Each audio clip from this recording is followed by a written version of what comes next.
Предавниците на Македонија испратиле човек да ме убие.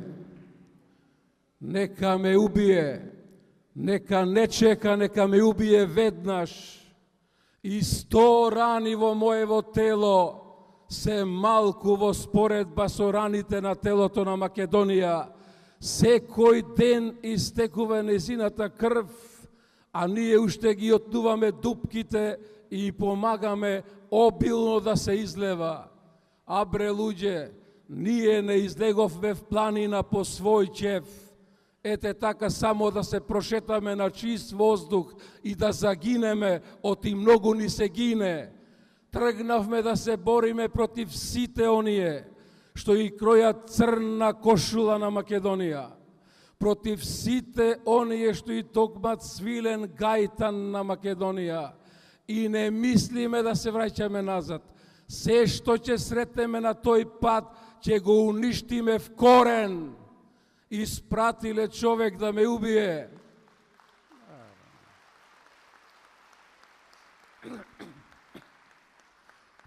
Еден наш малоумен, еден наш нискомозочен македонец го подкупиле со 10 лири и го испратиле да ме убие. Јас пред 2 недели поминав низ пазарот во Серес. Таму на тој пазар еден вол чини 100 лири, а ваму овој нашиов го подкупиле со 10 да ме убие мене. Па сега си мислам, се чудам и не можам да се изначудам. Како е возможно еден македонски војвода, еден пирински цар да биде 10 пати поевтин од еден вол? Си мислам, се чудам и не можам да се изначудам, не можам да разберам. Какви луѓе се тие? Какви македонци се тие? Какви суштества се тие? Какви созданија се тие? Јас знам дека секој народ има своји предавници кои повеќе се грижат за својот джеп отколку што мислат за неговата судбина. Но изгледа дека македонскиот народ има многу повеќе своји предавници отколку кој да е друг народ. Тие изроди, наместо да се опаметат од грешките од своите гнасни злосторства, за своите антимакедонски дејанија, без капка срам, бараат уште и награди и признанија. Но да ги оставиме сега нив, ветрот нека ги носи. Не се тие главниот проблем. Не се тие главата на змијата. Главата на змијата се нивните газди, нивните спонзори, нивните работодатели, нивните наредбодавачи. Главата на змијата се правителствата на соседните држави. Главата на змијата се дипломатските представители и сите останати инспиратори, помагатели, чинители и извршители на срамната поделба, на срамното распарчување на нашата земја. Ним им порачувам, немојте да мислите дека со тоа поделба, дека после таа срамна и опасна неправда што ја направивте на нашата земја, ќе завладее мир на Балканот, па и кај вас во Европа. Ако сте се надевале така, многу грдо сте се излагале. Од сега натаму, Господа, на Балканот, па и кај вас во Европа, ќе владее само пекол. Запамтете го ова добро. Кражбата на една земја, на една нација, на еден народ, никогаш не застарува. Една земја, една нација, еден народ не може и не смее да се прекројува како шамивче. Премијата што им ја дадовте, што им ја подаривте, што им ја принесовте на послужавник на нашите алчни соседи на 10. август 1913 година.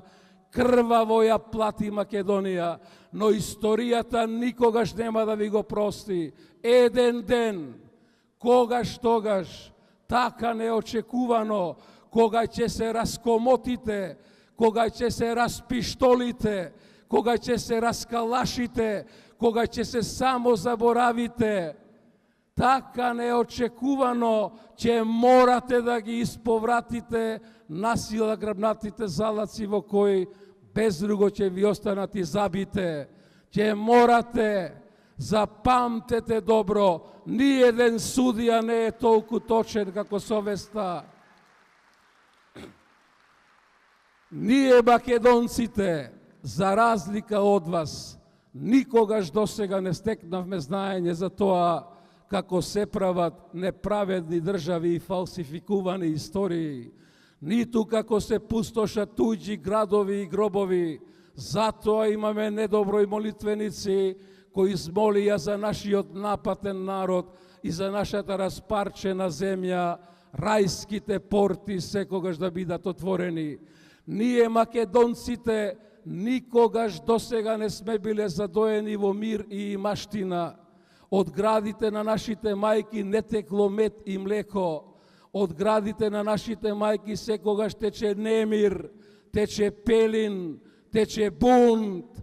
Од градите на нашите мајки тече крвта на фалангите, крвта на војводите, крвта на комитите, крвта на партизаните, крвта на бранителите. Од градите на нашите мајки тече немиот крик на пресечените јазици во поробените делови на татковината во знак на казна за изустен мајчин збор.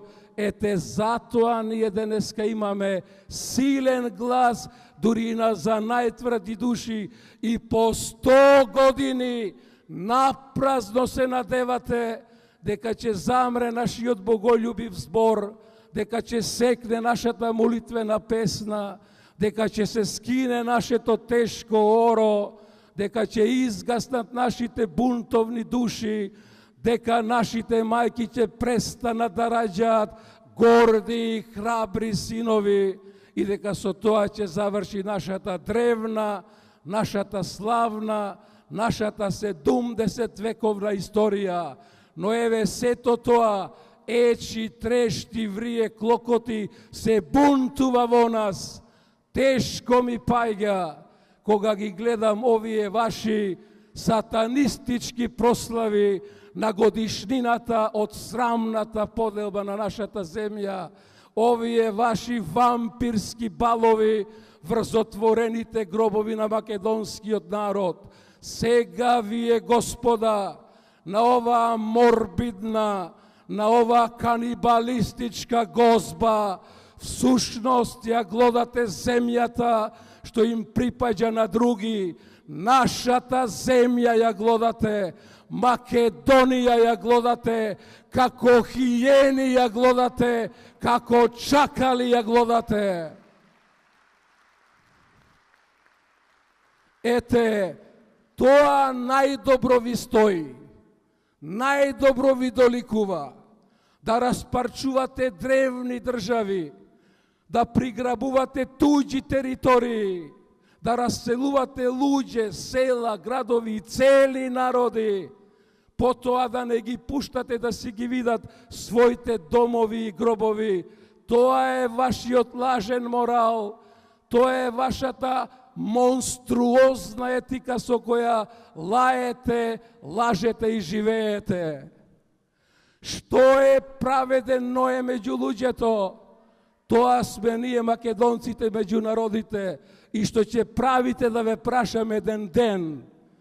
Ако тие аздисани, разулавени, нискомозошни малоумни, нискоклеточни банди, наоружани до заби со оружјето што самите им го продавате, ако истите тие го запалат Балканот, ако ја изгорат Европа, што ќе правите тогаш?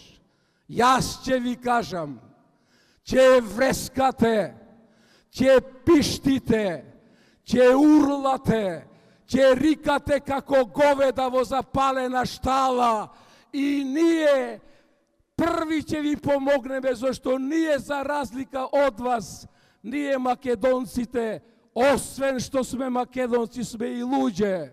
Луѓе добри, луѓе Божји, луѓе човеколюбиви, народ библијски. Во оваа света книга е нашиот тестамент. Во ова свето писмо, уште пред 2000 години, кога вашите недефинирани предци беа качени на дрво, светиот апостол Павле новозаветно восхвално послание му прати на народот наш. Мили брајче и мили сестри, градители на првата црква Христова во Филипи, јас, Павле, и моите собрајча Силуан и Тимотеј, секогаш благодариме на Бога за сите вас, секогаш ве спомнуваме молитвите наши и секаде го кажуваме како пример трудот на вашата вера, делото на нашата љубов и трпението на нашата ваша во нашиот Господ Исус Христос, така што вие станавте образец за сите верници. Оти од вас македонците одекна Словото Господово и не само во Македонија и во Ахаја, туку насекаде, во секое место се пронесе славата за верата ваша во Бога. Никогаш нема да бидете во темница, оти вие сте синови на светлината и синови на денот. Ете зошто, Господа, ете зошто да се биде македонец. Најпрвен е света работа, а дури потоа проклетство и немир. Отворете го Светото писмо во кое 3 пати дневно лажно се молите и ќе видите дека ние не сме македонци само затоа што пишуваме и само затоа што зборуваме на македонски. Отворете го Светото писмо во кое 3 пати дневно лажно и лицемерно се молите и ќе видите дека македонци сме најмногу затоа што сме страдале на македонски. Никогаш не и се израдувавме на татковината. Со едната рака ја оравме, со другата ја браневме. И до денов денешен, до овој ден денешен, ја немаме целата асовно одбрането. Па сепак прекрасно и од Бога благословено е што сме македонци и што сме жив нишан во светот, што можеме да одиме и со сиот свој ум, со сето своје срце и со сета своја бунтовна душа да извикаме: обесправени македонци, обездомени браќа наши, распарчена татковино наша, главата горе, внатрешната организација е секогаш со вас. Зашто иста мајка не раѓала, исти куршуми не гаѓале, иста ортова ни висела на вратот, иста кама ни го секла гркланот, главата горе и на многа ја лета древному народу македонскому, на многа ја лета обесправеному народу македонскому, на многа ја лета распарченому народу македонскому, на многа ја лета Божјему народу македонскому, на многа ја лета благословеному народу македонскому и на многа ја лета бесмертному народу македонскому.